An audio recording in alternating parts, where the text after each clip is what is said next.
L'objectiu principal és que s'ho passin bé, que vinguin a disfrutar del futbol, dels amics, de l'Europa i, evidentment, si poden aprendre algun aspecte del futbol, doncs benvingut sigui. Sobretot el que fem és treballar els aspectes tècnics. Ens agrada molt treballar la conducció, la passada i sobretot les tasques que més els agraden són les de finalització i els partits.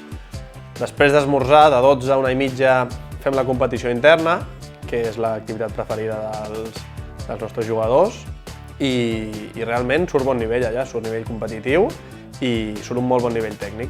Aquesta Setmana Santa hem tingut la sorpresa de que gran part dels nens del campus són nous, són nens que no ens coneixen i l'altra gran part és gent que ha volgut repetir al campus de l'Europa.